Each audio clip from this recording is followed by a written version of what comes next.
Hello to all of you. I am Mrityunjay Rai and I most welcome to all of you in this beautiful session. नमस्कार, मैं मृत्युंजय राय और मैं आपका स्वागत करता हूं इस खूबसूरत सी सभा में। और आइए हम लोग बात करेंगे उत्तर प्रदेश लोक सेवा आयोग द्वारा आयोजित अपर सबऑर्डिनेट मेंस एग्जामिनेशन की बात करेंगे हम लोग। और हम लोग इसमें PYQ मेंस करेंगे, यानी विगत वर्षों में जो मुख्य परीक्षा के प्रश्न थे हम लोग उन प्रश्नों की चर्चा करेंगे यहाँ पे। और हमारा 2018 से 21 के प्रश्नों की चर्चा होगी पूरे हिस्ट्री की, including world history and art and culture. And I am Mrityunjay Rai. So let's start the discussion of history paper first, GS paper first. This is GS paper first. One more thing I would like to discuss. I hope all of you have qualified the prelims, are about to qualify the prelims. And one more thing, I will not discuss any factual data which is related with the prelims. We will discuss only how to frame the answers. हम लोग प्रारंभिक परीक्षा की कोई बात नहीं करेंगे, हम बात करेंगे कि उत्तर लेखन कैसे कहता है और हम लोग इन प्रश्नों का उत्तर लेखन समझेंगे। आइए, पहला प्रश्न आपके स्क्रीन पे है। Explain the role of Sardar Vallabhbhai Patel in the integration of princely states in India. सरदार वल्लभ भाई पटेल का क्या भूमिका था भारतीय रियासतों के एकीकरण में? देखिए, मुख्य परीक्षा की हम जब भी बात करेंगे यहां पे अमूमन आपको तीन चीजें समझनी होंगी। पहली बात है इंट्रोडक्शन, यानी थोड़ा सा क्वेश्चन का बैकग्राउंड। मुझे यहाँ पे इंट्रोडक्शन में आपको दो बात समझ में आ रही है। एक बात तो ये कि सरदार वल्लभ भाई पटेल के बारे में लिखना है और दूसरा देसी रियासत प्रिंसली स्टेट्स। तो आपको दो बातें यहाँ पे डिस्कस करनी होंगी। एक बात आपको डिस्कस करनी है सरदार वल्लभ भाई पटेल, सरदार वल्लभ भाई पटेल।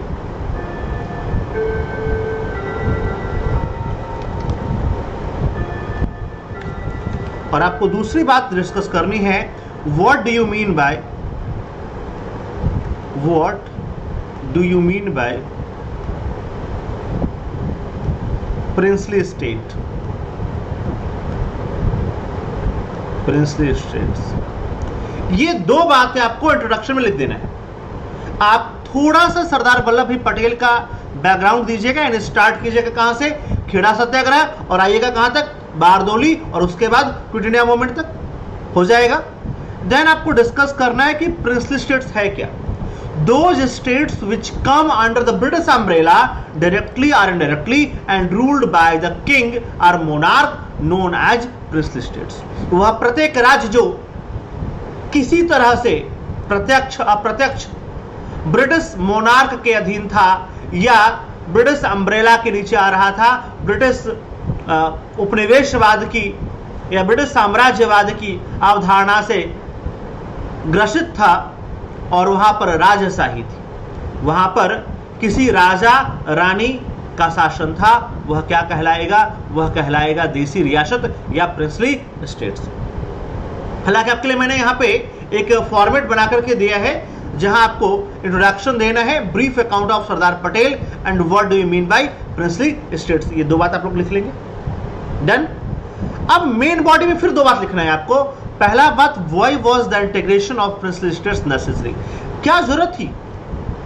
आजाद भारत अगर अलग अलग छोटे छोटे टुकड़ों में बटाई होता तो क्या जरूरत थी? I hope all of you clearly known और well known that what is the need of integration of princely states. My dear students, the need of princely states for the integration and for the sovereignty of the nation. For the sovereignty of the nation, there must be a sovereign nation exist. What the British government want? अंग्रेजी सरकार चाहती थी कि एक ऐसा देश बनाए जो देश अपने पैरों पे कभी खड़ा ही नहीं हो सके। To divide the India to very small pieces, to divide the nation for the sake of religion, for the sake of region, and for the sake of territory, and they must having struggles for their culture, custom, traditions, religions and territory also. So that's why to avoid all these conflicts the integration of princely states is needful. इन सभी को दूर करने के लिए आपको क्या चाहिए था? प्रिंसली स्टेट्स का इंटीग्रेशन बहुत क्या था? नीडफुल था। बोले क्लियर है? नीडफुल था। अब हम बात करेंगे कि what was the role of Sardar Vallabh Bhai Patel in integration. थोड़ा सा लोग यहां पे फिर लिखा है मैंने, सरदार Vallabh Bhai Patel was a veteran Gandhian freedom fighter, first home minister and deputy PM of India, and he used a combination of diplomacy and military power, that is known as policy of carrot and stick. Carrot and stick. गाजर और छड़ी का जो सिद्धांत था वो यही है, ये आपको डिस्कस करना है। गाजर एवं छड़ी का सिद्धांत आपको डिस्कस करना है। आइए लोग आगे बढ़ते हैं मेन बॉडी में। कैसे किया उन्होंने? तो हम जब आजाद हुए, आपको पता है कि कितनी रियासत थी, कुछ कुछ फैक्ट डालना है इसमें। फैक्ट क्या करता है? आप कैंसर में हड्डियों का काम करता है, आप कैंसर को एक शेप देता है फैक्ट। तो एक फैक्ट यहां पे ये है, भारत में था। और क्या किया हमने? तो we have started a era of negotiations, बातचीत का दौर शुरू किया। बातचीत का दौर शुरू हुआ, नेगोशिएशंस के दौर शुरू हुए। और कुछ ऐसे राज्य थे जो स्वेच्छा से मिल गए, अभी भी कुछ ऐसे राज्य थे जो नहीं मिले। कुछ ऐसे राज्य जैसे त्रावणकोर, भोपाल, जोधपुर, गंगानगर, बीकानेर, ये कुछ ऐसे स्टेट्स थे जो इनिशियली रजिस्ट कर रहे थे। The western part of Rajasthan, present Rajasthan, which is known as the Rajputana, and Rajputana were willing to merge with the Pakistan. They have already discussed lots of things with Mr. Jinnah, but very nicely Sardar Patel managed the entire Rajputana. Very nicely he managed the entire Rajputana, and after initial resistance, the Travancore, Bhopal and Jodhpur are merged with the Union of India. भारतीय संघ में इनका विलय संभव हो सका, और ये विलय जरूरी था क्योंकि जितने भी हमारे टेरिटोरियल स्टेट्स थे, पाकिस्तान की सीमाओं से लगे हुए राज्य थे, उन राज्यों का भारत में विलय आवश्यक था, क्योंकि उससे हमारी पूरी संप्रभुता मजबूत होती। In case of Junagadh, Hyderabad and Kashmir, ये अभी भी तीन नहीं माने, आजादी के बाद भी ये तीन नहीं माने। जूनागढ़ को by a referendum we have merged, Hyderabad was merged by the military operation. This operation was known as Operation Polo because there are lots of polo grounds in Hyderabad, and Kashmir was merged in India by the instrument of accession. By the instrument of accession. So these things you have to discuss in the mains examination. You have to briefly, very precisely discuss about Junagadh, how Hyderabad and how Kashmir was accessed in India or merged in India. King Hari Singh, the king of Kashmir, signed over the instrument of accession when Pakistan attacked over Kashmir. Then for saving Kashmirs, for saving the Kashmiris and for saving his life, he had to sign with a merger or instrument of accession, and at last you have to add the latest changes. क्या कर लिया अभी हमने latest changes? 370 was abolished and Jammu and Kashmir divided into two UTs. Which one? Ladakh and Jammu Kashmir. So just try to correlate your answer with the some current significances, with the some current consequences, or with the some current events. It will help you to gain more marks.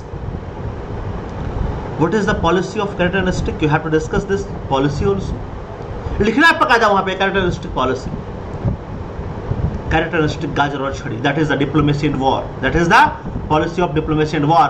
कहा कि अगर बातचीत से मिलोगे, if you will merge your state in India with yourself, then you will got privy purses, that is carrot, that is carrot. Otherwise we will do military operations and merge your empire, that is the stick. कहा खुद से आ जाओ हमारे पास, हम तुम्हें मान सम्मान देंगे। क्या क्या फायदा मिलेगा? You will have a regardful place in India. आपको क्या मिलेगा?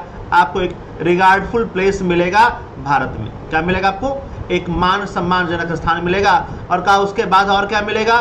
तो कहा कि उसके बाद आपको मिलेगा some economic benefits, economic benefits, some regards. कहा भारत की सेनाएं ऐसे आओगे तो सैल्यूट करेंगी, वरना कुचल के रख देंगी। We have 5 lakh infantry, 5 lakh की जवानों की सेना है हमारे पास। हम किसी राज्य को चाहे उसको कुचल के मसल के रख सकते हैं। That is the policy of characteristic and privy purses which introduced by Sardar Vallabh Bhai Patel. इतना डिस्कस, क्योंकि यह सवाल पूछा गया 8 मार्क्स में। This question was asked in just 8 marks. So इतना डिस्कस करने के बाद आपको आना है सीधे कंक्लूजन पे और बताना है कि किस किस का और रोल था। तो thus Patel ably supported by B.P. Menon and used his experience of dealing with the princes, Rajkot Satyagraha, and saved India from Balkanistan, and he is known as Iron Man and been immortalized by the Statue of Unity. Exact यहाँ देखिए हमने फिर से कोशिश किया आपको current से जोड़ देने का। आप बताइए, B.P. Menon was secretary of Mountbatten, and after independence, when Patel Sahab became Home Minister and Deputy PM, he appointed B.P. Menon as his personal advisor, as his secretary, and both used their experiences dealing with the princely states and saved India to be divided more and more. And that's why the grateful nation pays his tributes towards his leader, towards the Iron Man, by making Statue of Unity. इसलिए कृतज्ञ राष्ट्र ने अपने राष्ट्र नेता के प्रति, राष्ट्र नायक के प्रति अपनी कृतज्ञता को समर्पित किया है स्टैच्यू ऑफ यूनिटी बना करके। हमारी सरकार ने 135 करोड़ भारतीयों की तरफ से सरदार पटेल जी के लिए श्रद्धांजलि पेश की है। तो that is what you have added the things which is occurred recently in currents with your history. इतिहास सिर्फ पुराना नहीं है, उसको जितना आप अपडेट करते रहोगे, करंट से जोड़ते रहोगे, you will get more marks. And marks लेना नहीं है, you have to stretch. Okay, next question. Describe the role of Buddhist literature in the creation of world peace. Again introduction. तो इंट्रोडक्शन में कुछ खास नहीं करना है, यहां पे लिखा भी है introduction. Define the main principle of Buddhism. आपको एक ही बात कहना है, भगवान बुद्ध के उन सिद्धांतों को आपको डिस्कस कर देना है। कौन कौन सा सिद्धांत है? सत्य, ट्रुथ, सत्य, ट्रुथ, नॉन वायलेंस, अहिंसा, असत्य, नॉन स्टीलिंग, एंड अपरिग्रह, अपरिग्रह। Just define these 4 principles which are the most important or main principles of Buddhism. So just define. Yes, you must be truthful. आपको सत्यवादी होना होगा. You have to, you must be avoid the violence. आपको हिंसा से दूर रहना होगा. You have to opt the policy of non-stealing and you have to opt the policy of अपरिग्रह. आपको असत्य और चोरी न करना और अपरिग्रह संग्रह न करना। आप समझे दोनों क्या है? All these are approaches of non materialistic life, non materialistic life. So ये आपने अगर डिफाइन कर दिया तो आप कह सकते हो कि by following these principles of Buddhism the world peace could be occurred. अब आइए मेन बॉडी में हम लोग बात करते हैं। मेन बॉडी में क्या है? Role of Buddhist literature. आप बात कीजिए, कुछ कुछ लिटरेचर का नाम लिखिए, जैसे जातक। थोड़ा सा फैक्ट देना जरूरी है, उसके बाद लिखिए पिटक। जातक, पिटक हो गया, सुत्त पिटक, विनय पिटक और अभिधम पिटक। एंड देन निकाय। खुदक निकाय, सुत्त निकाय, अंगुत्तर निकाय, लॉट्स ऑफ निकायस वर देयर। अब आपको डिस्कस करना है कि what was mention in all these literatures of Buddhism. In Buddha literature में क्या क्या डिस्कस किया गया है, क्या क्या बात बताई गई है। तो आपको पता होगा कि हमने आजादी के बाद अपनाया है थ्योरी ऑफ पंचशील। कहां से लिया हमने? पंचशील, 5 सिद्धांत, जिसमें पहला सिद्धांत है no first attack. No first attack, the policy of non attacking, non invasion, अनाक्रमण की नीति, अनाक्रमण की नीति, अनाक्रमण की नीति। This is the base of acquiring world peace. इसके बाद आपको पता होगा कि अशोक जैसे प्रतापी राजा को कलिंग के युद्ध के बाद धम्म विजय की बात करनी पड़ी। क्या बात करनी पड़ी? उसे बात करना पड़ा Dhamma Vijay. What do you mean by Dhamma Vijay? आप धम्म विजय से क्या समझते हैं? Victory of Dhamma in place of Ghosh Vijay, victory of military means. When Ashok acquired lots of a great empire, एक बड़ा राज्य जब उसने अपना लिया, then his one concern to peace, to establish the peace, for prosperity of the state, for smooth operation of the state, राज्य के सफल, सुचारू और समृद्धिपूर्ण संचालन के लिए क्या चाहिए? तो केवल एक चीज चाहिए, वो चाहिए थी peace. And Romila Thapar told that the dhamma of Ashoka is the compulsion of Ashoka. Ashoka का धम्म उसकी मजबूरी है, उसका शौक नहीं, उसकी मजबूरी क्या थी? To establish peace in such a great empire and to remain the empire united. पूरे बड़े साम्राज्य को एकता के सूत्र में बांध करके रखना और शांति की स्थापना करना अशोक का क्या था? मेन ऑब्जेक्टिव था। फिर कहता है कैसे और मिलेगा? तो मैंने कुछ चीजें आपको लिखी, आपको इन्हीं चीजों पर डिस्कस करना है बस। इंक्वायरी ऑफ सेल्फ, स्व पहचान। आप खुद को पहले पहचानो। What is your need, who you are. The inquiry of self, आत्म पहचान, स्व पहचान, अपने अंतरात्मा की आवाज को सुनना। Just hear the voice of your inner conscience and application to a leads to a non materialistic approach of life. क्यों? कहता है कि जितना भी भौतिकतावाद है उससे जितना दूर रहिए, आप अपने जीवन में अभौतिकतावादी अनुप्रयोगों को लाइए, या इसको आप कह सकते हो कि स्पिरिचुअल अप्रोच लाइए या आध्यात्मिक अप्रोच लाइए।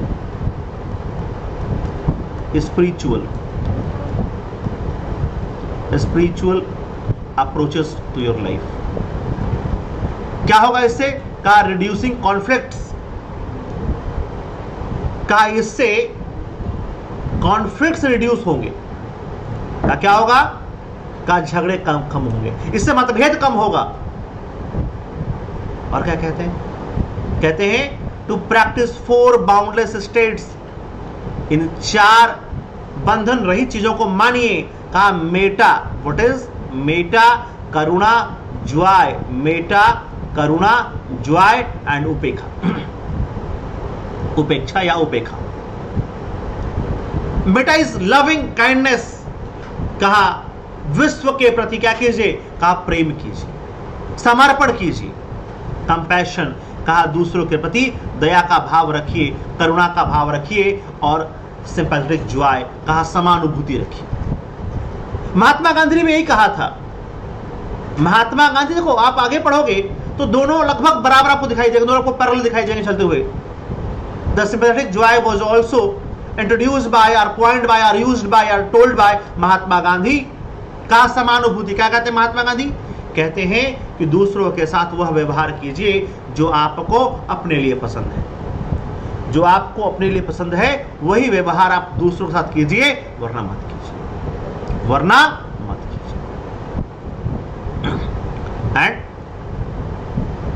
इक्वेनिमिटी, का समानता, का सब बराबर है, चाहे वो किसी जाति का हो, किसी धर्म का हो, किसी संप्रदाय का हो, किसी वर्ण का हो, किसी वर्ग का हो, सब बराबर है। आज अगर ये फीलिंग, आज दुनिया में झगड़े की वजह क्या है? टेरिटोरियल इश्यूज है, कल्चरल इश्यूज हैं। इजराइल और फिलिस्तीन के बीच क्या है? Cultural and religious issues. ये जो झगड़े की वजह, आज दुनिया के देशों में जो झगड़े की सबसे बड़ी वजह है वह cultural, religious, spiritual and territorial issues. Bharat और पाकिस्तान के बीच, भारत और चीन के बीच, the just territorial issues. And in the Buddha literature उन्होंने कहा विजय जरूरी है, विक्ट्री। वो बात करते हैं विजय की, वो कहते हैं विक्ट्री इज कंपल्सरी। कहा जीतो, कहा कैसे जीतो? कहा विदाउट किलिंग, किसी की हत्या मत करो। कहा विदाउट हर्टिंग, किसी को चोट मत पहुंचाओ। विदाउट कॉन्क्वायरिंग, किसी पर कब्जा मत करो। विदाउट बिकमिंग सैड, कहा बिना दुखी हुए, और विदाउट मेकिंग सैडनेस, और बिना किसी को दुखी किए। कैसे जीतो? कहा complying with the law of Dhamma. बुद्धम शरणम गच्छामि, संघम शरणम गच्छामि, धम्मम शरणम गच्छामि। कहा धम्म के नियमों को पालन करके आप जीत सकते हैं क्या? हृदय। यही बात महात्मा गांधी भी कहते, ध्यान दीजिएगा। जब भी बुद्धिज्म आए और महात्मा गांधी आए, दोनों पैरेलल चलेंगे। आप दोनों को क्या कर सकते हैं? कोरिलेट कर सकते हैं। बिना रक्त बहाए विजय की बात करते हैं बुद्धिज्म। तो आज हमें फॉलो करना चाहिए। इन्होंने आगे बताया कि राजा को क्या करना चाहिए? King should fulfil his duties as a king. एक राजा को राजा की तरह व्यवहार करना चाहिए जैसा उसके पूर्वजों ने किया है। और क्या करना चाहिए? कहा cherish all subject in the country. कहा अपने देश के जनता की खुशहाली के लिए काम करें। Guard his own country and not InvIT territories of other. अपने देश और देश के लोगों की रक्षा करे, लेकिन दूसरों के राज्यों पर कभी भी आक्रमण न करे। फिर से आगे ना, द पॉलिसी ऑफ अनाक्रमण। और एक और पॉलिसी आपको मैं लिखवा देता हूं, नैम, नॉन अलाइनमेंट मूवमेंट, गुट निरपेक्षता। गुट निरपेक्षता यह भी बुद्धिज्म से प्रेरित है, और यह भी भारत में किस लिए जरूरी है? तो यह भी जरूरी है पूरी दुनिया में शांति की स्थापना। बुद्धिज्म से प्रेरित सिद्धांत, और जरूरी क्यों है? जरूरी है विश्व शांति के लिए। कहा टू डेवलप कॉन्फिडेंस। अच्छा, और क्या करना होगा जिसकी बात बुद्धिज्म करता है? कहा दो देशों के बीच विश्वास बहाली करनी होगी। आज क्या पड़ोसी पर विश्वास करता है? और बात सिर्फ देशों की मत कीजिए। हालांकि आपने सवाल पूछा है ये वर्ल्ड पीस, आप ये बात universal truth, that is universal truth, universal truth, कि आप अपने पड़ोसी पर भरोसा करते हैं? टॉलरेंस। अभी देश जल रहा है, मैंने आज भी पढ़ा अखबारों में, तमाम शहरों में दंगे हो रहे हैं, धार्मिक उन्माद फैला हुआ है, टॉलरेंस घट रहा है, कम्युनल हार्मोनी गिर रही है। और ये बहुत जरूरी था कि हमारे दो वर्गों के बीच, दो गुटों के बीच, दो देशों के बीच कॉन्फिडेंस डेवलप हो, दोनों के बीच क्या हो? टॉलरेंस और हार्मोनी की पॉलिसी को कल्टीवेट किया जाए, स्थापित किया जाए, और यूनिवर्सल एथिक्स की बात की जाए। सार्वभौमिक नैतिकता के लिए देशों को कार्य करना चाहिए, और ये universal ethics was discussed in the Buddhist literature. सार्वभौमिक नैतिकता, ये कुछ अच्छे शब्द आपको मैंने दिया है, जिससे मतलब आपने अगर इतना लिखा मतलब वो समझ गया बाकी कुछ आप कहना क्या चाहते हो। तो these are the keywords which you have to discuss in your examination. और आगे कहता है कि बहुत जरूरी है विश्व में शांति के लिए to understanding the different cultures. कहा अलग अलग कल्चर को समझनी, रिलीजियंस को समझिए, because the causes of religious ethnic conflict in the world today. और कहा इन्हीं की वजह से आज विश्व में क्या है? अशांति है, उपद्रव है, आज आंदोलन है। और आप चाहो तो इसी लाइन को यहाँ पे पूरा कंक्लूजन डाल सकते हो। अगर आप कह सकते हो कि by following the Buddhist principle strongly, by following the policy of non-violence and policy of aparigraha and asateya, by establishing communal harmony and leaving the approach of materialistic life leads to the world peace. आप इन्हीं से एक board उठा करके इनको कह दो कि भाई इन सिद्धांतों पर चल करके हम क्या कर सकते हैं, वर्ल्ड पीस कैसे, कहा नॉन वायलेंस, कहा कैसे, कहा नॉन मैटेरियलिस्टिक अप्रोच,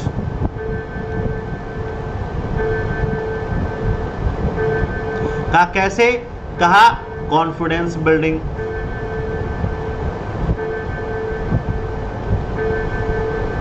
विश्वास बहाली के द्वारा, कहा कैसे, कहा regards for others culture and religion and ethnicity,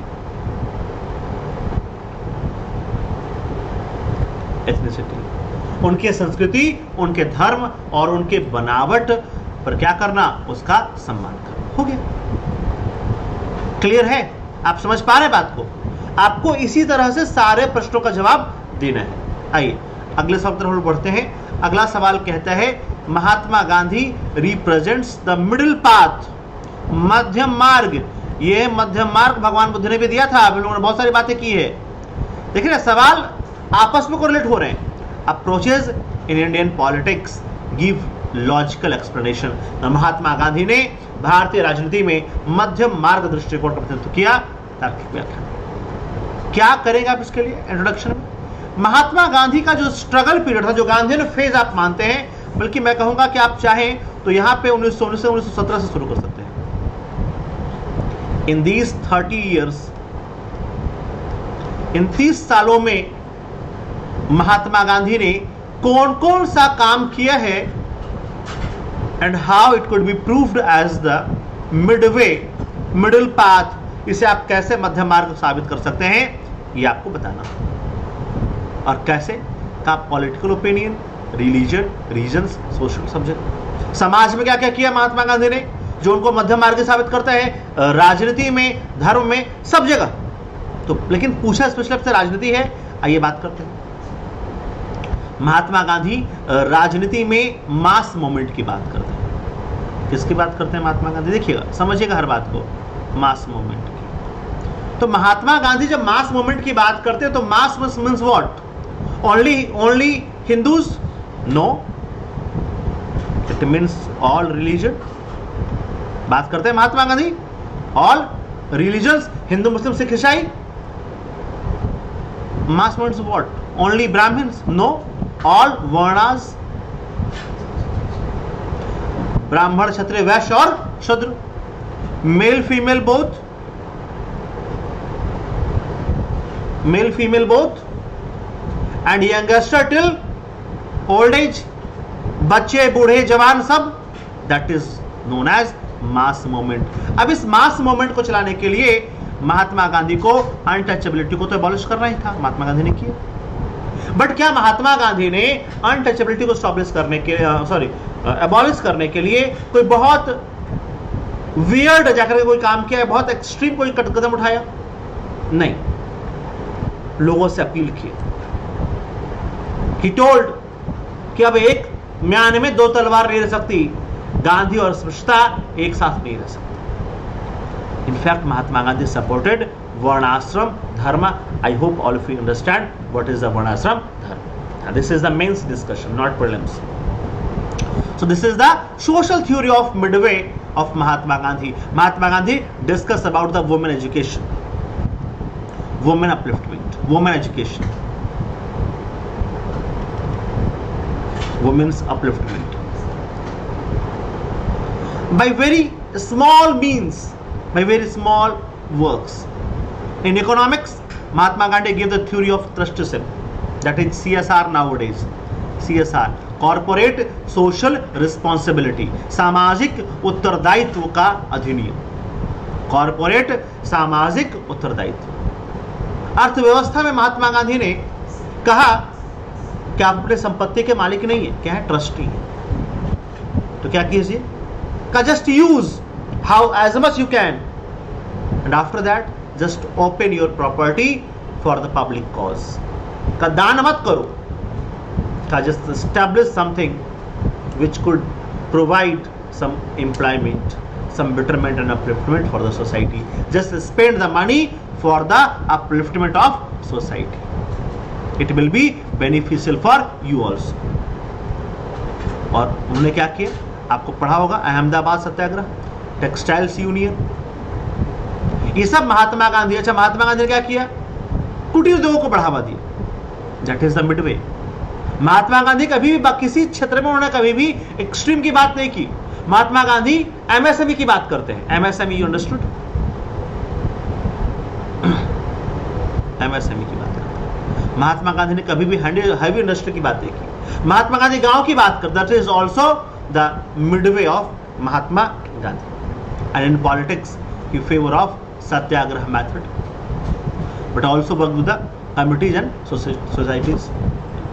वो कहते हैं अगर सत्याग्रह बात क्या करते हैं, सत्याग्रह की बात करते हैं।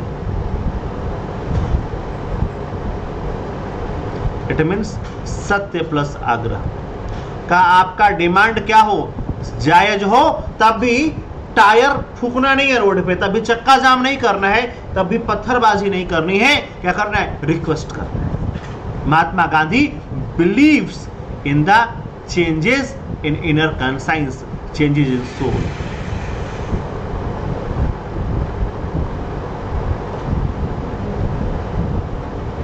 Inner soul. अंतरात्मा में परिवर्तन की बात करते हैं महात्मा, हृदय परिवर्तन, दिस इज नोन एज हृदय परिवर्तन। हृदय परिवर्तन किसकी बात करते हैं महात्मा गांधी, हृदय परिवर्तन की बात करते हैं महात्मा गांधी। और उन्होंने कभी भी खुद को कानून से बांध के नहीं रखा, लेकिन अहिंसा का विरोध किया, हिंसा का विरोध किया, अवॉइड द वॉयलेंस। उन्होंने कभी भी अहिंसा का साथ नहीं दिया, उन्होंने हमेशा से विरोध किया है। He was not bound with the constitutional method. For example, Dandi march, salt satyagraha, या salt law, Gandhi violated salt law. Gandhi did mass movement against the government, so he was not bounded with the constitutional method, but he abhorred the violence. वह हिंसा से दूर थे।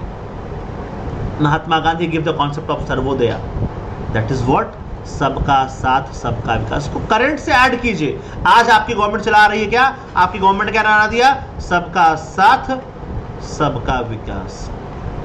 सो that is what, Sarvodaya, universal uplift, progress of all. That is, Mahatma Gandhi was much influenced with the Ruskin bond, John Ruskin, and he gave the theory, political economy theory, unto this last. कहा वह व्यक्ति जो सबसे निचले पायदान पर है, it means Mahatma Gandhi advocated for the rights of deprived class. Deprived class, इसकी बात करते हैं महात्मा गांधी। वंचित वर्ग की बात करते हैं महात्मा गांधी, डिप्राइव्ड क्लास की बात करते हैं Mahatma Gandhi. Swadeshi is the focus on acting with in the forms one community both politically and economically. Mahatma Gandhi बात करते हैं कि स्वदेशी का मतलब सिर्फ स्वदेशी वस्तुओं की बात नहीं हो रही है, स्वदेशी means the ideology,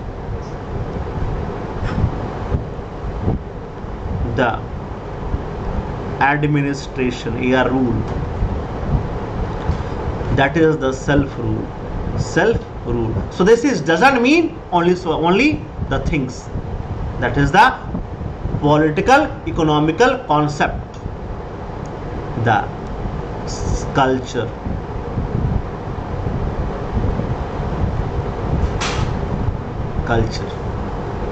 so Mahatma Gandhi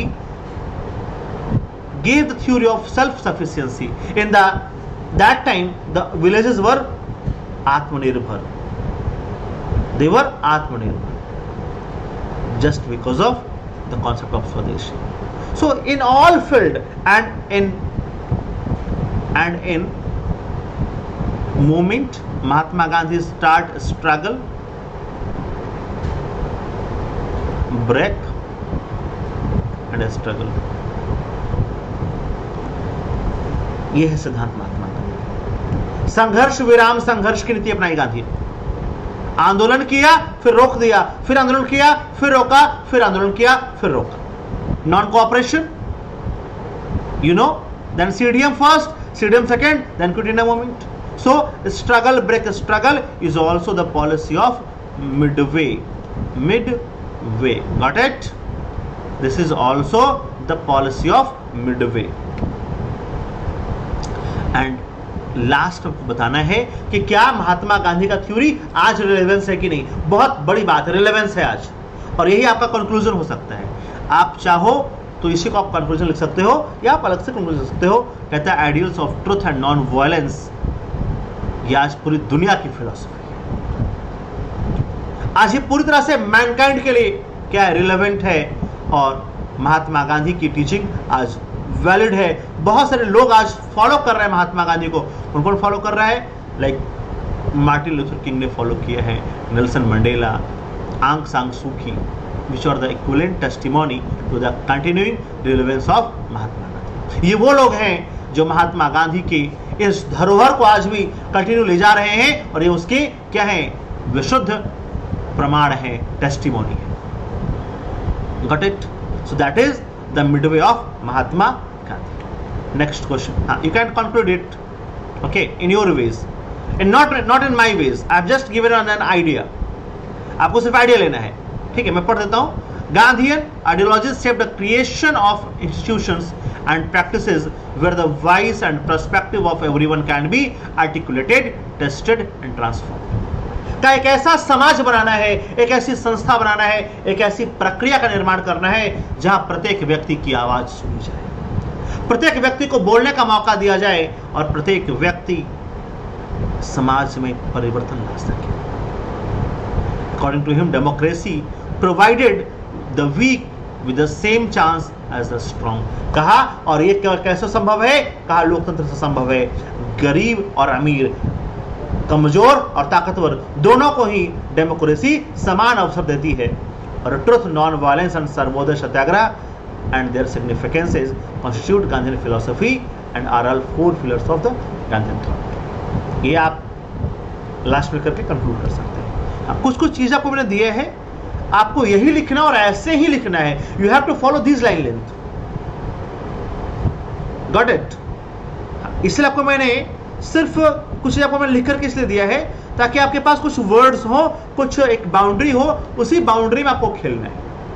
Just go not beyond the boundary. Understood? The next question.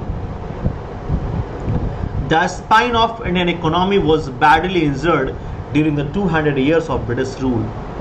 ये आप समझ रहे हैं किस टाइम की बात करता है? ब्रिटिश शासन के 200 वर्षों के दौरान भारतीय अर्थव्यवस्था की रीढ़ बुरी तरह से घायल हो गई. ये बात करता है 1757 से 1947. 190 साल हो गया ना, 200 साल. ये इस टाइम की बात करता है. आप समझ पा रहे हैं कि क्या क्या रहेगा? तो इंट्रोडक्शन को पहले डिफाइन कर दो कि we are talking about the era of, या from the battle of Plassey और after the battle of Plassey till independence.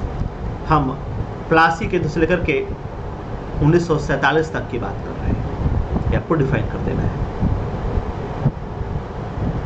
ये देखिए, डिफाइन कर दिया. और क्या था इसमें? तो कुछ फैक्ट डालिए. India share in world GDP went to 25% to less than 5%. पूरे विश्व में जो हमारी जीडीपी थी वह 25% हुआ करती थी, और वो घटकर के कितनी हो गई? 5%. कैसे हुआ इतना डिप्राइवेशन? ये इंपैक्ट कैसे आया? तो कहा कि अब आपको बताना है कि मेन बॉडी में कि how they harm Indian economy. तो आपको पता है लैंड रेवेन्यू पॉलिसी, जमींदारी, रेतवाड़ी, महलवाड़ी, थोड़ा सा डिस्कस कर दीजिएगा. कैसे फार्मर्स गरीब हो गए या फार्मर्स कैसे बर्बाद हो गए, ये डिफाइन कर दीजिएगा. कैसे फमाइन्स आया, and not only famine, it frequency of famine. Frequency of famine. अकालों की बारंबारता कैसे पड़ी. के.एम. पटेकर का स्टेटमेंट लिख दीजिएगा. कहा ना, डकैत राज्य, dicot state. After the battle of Plassey the British state was daicot state. How the cultivators were compelled to cultivate cash crops like indigo, like jute and Indigo, cotton. पूरे भारत में मजबूर किया गया था, क्या उगाओ? तो कहा भैया अनाज, जूट उगाओ। कहा क्या उगाओ? कहा नील उगाओ, कॉटन उगाओ। तो हम इसके क्या किया गया? मजबूर किया गया। तो इससे हमारा क्या नुकसान हुआ? हमारा पीजेंट सेक्शन डिप्राइव हो गया या बर्बाद हो गया। आर्टिजन, हैंडीक्राफ्ट्स, हस्तशिल्प, इंडियन टेक्सटाइल्स इंडस्ट्री कैसे बर्बाद हुई? क्या ब्रिटिश टैक्स पॉलिसी क्या थी? उनकी ट्रेड पॉलिसी क्या थी? पता है आपको? फ्री ट्रेड पॉलिसी, ये सब पता है ना, ये सब पढ़े हैं ना आप लोग? मैं ये उम्मीद करके पढ़ा रहा हूं कि आप लोगों ने पढ़ा होगा कि उन्होंने कैसे फ्री ट्रेड पॉलिसी अपनाई, उन्होंने कैसे टैक्स डिस्क्रिमिनेशन की पॉलिसी अपनाई, टैक्स पॉलिसी। भारत का जो British all goods which dumped in India was tax free. It means the all imports from Britain to India were tax free and all export were with heavy tax. The taxes were increased. And how they exported the raw materials and agri commodities, and इसका क्या बनाएंगे वो? Ready made goods. और वो फिर कहाँ dump होगा? Indian market में। कहाँ डंप होगा? इंडियन मार्केट में। सो इंडिया को उन्होंने कभी देश समझा ही, उन्होंने सिर्फ बाजार समझा। कहा भारत देश है ही, कहा बाजार है। तो बाजार में हर चीज की कीमत लगाई गई और उसे बेचने की कोशिश की गई, खरीदने की कोशिश की गई। उन्होंने जब इससे पेट नहीं भरा तो उन्होंने डेवलपमेंट के नाम पे हमारे क्या ड्रेन ऑफ वेल्थ किया। क्या किया आपको यहाँ पर डिस्कस कर देना है? Drain of wealth, drainage of wealth. किस नाम पे किया उन्होंने? कहा भारत में रेल आएगा, डाक तार टेलीफोन आएगा, तो रेलवे के नाम पे, डाक तार और टेलीफोन के नाम पे उन्होंने हैवी इंटरेस्ट और प्रॉफिट यहां से वहां पे क्या किया? भेजा। तो that is the drainage of wealth. Results क्या था आपको पता होगा? पॉवर्टी इन इंडिया, दादा मैंने लिखा है ना, poverty and administration in India. R C Dutt ने भी यही बात कही है, गोपाल कृष्ण गोखले ने भी यही बात कही है। और क्या है? The trade structure of India was changed with the bulk of trade with Britain. अब हम सिर्फ और सिर्फ क्या हो गए? Exporter of raw materials and importer of readymade goods. हम कच्चा माल भेज रहे हैं और तैयार माल मंगा रहे हैं, और यह एक चेन बन गया था। It was a valuable chain for British. India's wealth was drained by Britain into Britain by various devices like home charges, investment, डाक तार, telephone and railway. That is the administrative expenses, as you all know, admin expenses. So that is, अब आपको लगा दिख रहा है कि कैसे उन्होंने पूरा हमारी रीढ़ की हड्डी तोड़ दिया।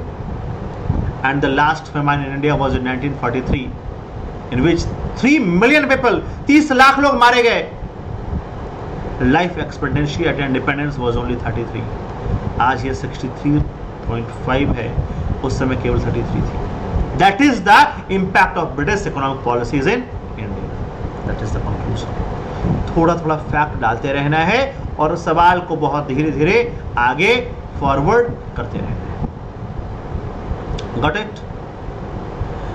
The next question, the revolt of 1857 was a turning point in India an Indian history analyse.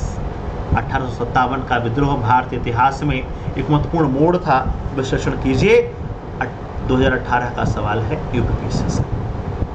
Introduction, approach क्या होगा आपका?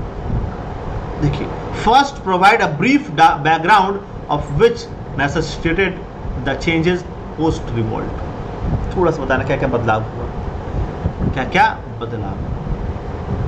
Then discuss the changes made in administration of India with a special emphasis on provincial administration, local bodies and public services. थोड़ा सा आपको background देना है। 1857 कैसे हुआ, क्या ऐसा बदलाव हुआ था? गाय और सुअर की चर्बी वाला कारतूस, मंगल पांडे एंड ऑल, आपको थोड़ा सा बिल्कुल 3.5 to 4.5 लाइन में आपको डिस्क्राइब करना है और आपको फिर बताना है कि क्या क्या चेंजेस आए। अब आना मेन बॉडी में क्या क्या एडमिनिस्ट्रेटिव चेंजेस आए, provincial, local bodies, public services, पता है ना, ये सब पता है ना क्या क्या चेंजेस आए थे, क्या क्या आपको मिला था, को सब लिख दिया मैंने हालांकि, पर आपको पता होना चाहिए कि हाँ, crowns rule was started and companies rule was and, company was relieved and from its duties and crown directly took the control of Indian empire. The viceroy and started rule through the viceroy. Earlier it was governor general. Okay, British changed the policy of started taking native kings and zamindar elements into their confidence. They abolished doctrine of lapse.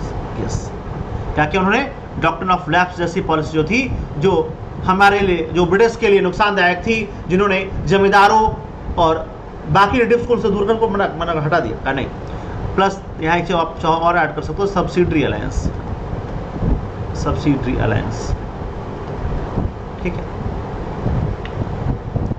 Social policy, जितना भी progressive policy उसको stop कर दिया, सती प्रथा का नहीं, बंद कर, जितना भी उन्होंने प्रोग्रेसिव पॉलिसी अपनाई थी हमारी सोसाइटी को चेंज करने के लिए, उसको क्या किया, बंद कर दिया, और दे प्रमोटेड ऑर्थोडॉक्सी, रूढ़िवादिता को फैलाया। हमें डिवाइड एंड रूल किया, डिवाइड एंड रूल, क्योंकि 1857 जो क्रांति हुई थी वह हिंदू मुस्लिम ज्वाइंट एफर्ट था, तो उन्होंने हिंदुओं को अलग और मुसलमानों को अलग करने के लिए, डिवाइड एंड रूल करने के लिए पॉलिसी अपनाई, और जिसका परिणाम 1947 में भारत के विभाजन और पाकिस्तान के जन्म के रूप में हमें सामने दिखाई देता है। There were changes in administration also, in bureaucracy also. The British army was kept under British control, and the movement of 1857 focused mostly on constitutional and peacefully methods rather than violent means. इसके बाद कोई बड़ा विद्रोह नहीं हुआ, शांतिपूर्ण तरीके से, संवैधानिक तरीके से विद्रोहों को हमने आगे बढ़ाया, या हमने अपने मूवमेंट को आगे बढ़ाया। That is the new changes. That is the new changes. यानी socially, religiously, politically, economically, in all means, the nature of British rule was drastically changed. You could write, a new phase of history began after 1857, and the government policies were put into place, ensure that another rebellion does not break out. एक ही उद्देश्य था, कुछ भी करो, दोबारा विद्रोह नहीं होना चाहिए, हम दोबारा विद्रोह झेल नहीं पाएंगे। And on the other hand, the government also strengthened the administrative institution of the country.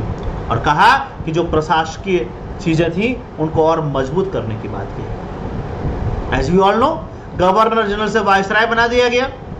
इसके बाद आएगा पोर्टफोलियो, 1861 में आएगा, कहने के लिए क्या आएगा, पोर्टफोलियो सिस्टम। उसके बाद आईपीसी और सीआरपीसी में चेंजेस आएंगे। तो it was really a new turn, a drastic turn. यह वास्तव में एक ऐतिहासिक मोड़ था, यह वास्तव में एक बेहतर मोड़ था भारतीय संस्कृति में और भारतीय, हम कह सकते हैं कि भारतीय इतिहास में। ठीक है, 2018 का एक और सवाल, discuss the role of Hitler in bringing about the second world war. द्वितीय विश्व युद्ध में हिटलर की भूमिका की विवेचना कीजिए। देखो सीधी सी बात है, दो चीजें साफ साफ लिखी है, आपको बात करना है शॉर्ट, बहुत शॉर्ट में हिटलर कौन था, एडोल्फ हिटलर। जो आप जानते हो उसको यहाँ पे थोड़ा सा फैक्चुअल 3.5 to 4.5 लाइन्स में आपको यहाँ पे लिख देना है। And what was the causes of second world war and how it was just because of Hitler. Hitler, the leader of Germany during 1933 to 1945, and it's sometimes blamed for the starting World War II in 1939 due to the following reason। और यहाँ से आपको point wise, bullet wise में यहाँ पे मैंने लिख रखा है, आपको बुलेट वाइज में क्या करना है, थोड़ा थोड़ा करके वो कॉजेस गिनवा देना बस। क्या causes? The attitude of Hitler, What he wanted to destroy the communism। वह साम्यवाद को समाप्त करना चाहता था और यूएसएसआर पर वह हमेशा के नियंत्रण। उसने क्या कहा था कि जर्मन राष्ट्र कभी मर नहीं सकता, जर्मनी जिएगा और अपने अपमान का मतलब लेगा। तो उसने साम्यवाद को तोड़ने की कोशिश की, उसने साम्यवाद को समाप्त करने की कोशिश की और उसने कोशिश की कि वह पूरी तरह से United state of Soviet Russia पर हमेशा के लिए क्या कर रहे, नियंत्रण स्थापित कर रहे, which could not be done without a major war, जो एक युद्ध के बिना संभव नहीं था। रशिया को तोड़ना या रशिया को समाप्त करना, साम्यवाद को समाप्त करना इतना आसान नहीं था। He had written about this in his book Mein Kampf, मेरी कहानी, जो इसकी आत्मकथा है, उसमें से लिखा है, He ignored the Treaty of Versailles and increased the strength of his army, navy and air force. वह युद्ध के लिए माहौल बना रहा था, उसने केवल माहौल ही नहीं बनाया बल्कि युद्ध होगा वह जानता था, और युद्ध हो इसके लिए उसने तैयारी की, उसने अपनी सेनाओं को तैयार किया। His action in Czechoslovakia showed that his desire for expansion at the time of allies appeased him. उसने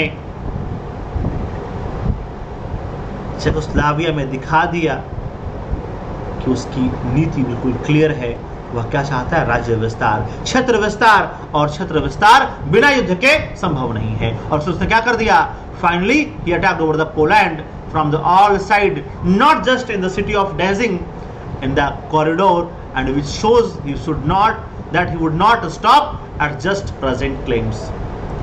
उसने जिस तरह से आक्रमण किया वो क्लियर था कि वह केवल वर्तमान के झगड़ों से संबंधित नहीं है, वह कुछ करना चाहता है, वह जर्मनी के अपमान का बदला तो लेना चाहता ही चाहता है, वह पूरी दुनिया में अपनी बात स्थापित करना चाहता है। कुछ और भी इतिहासकार जो चाहते हैं कि Hitler just wanted a limited war with Poland and Russia rather than a world war.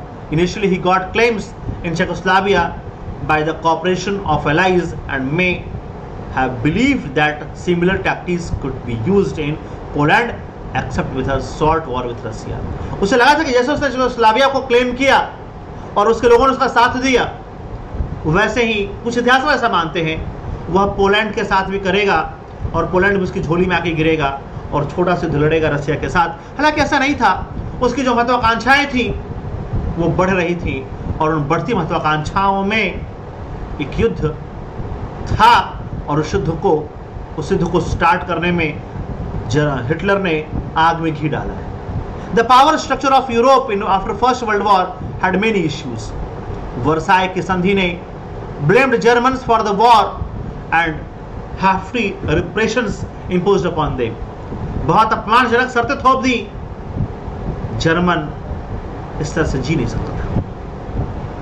Made Germans bitter and ultra nationalist.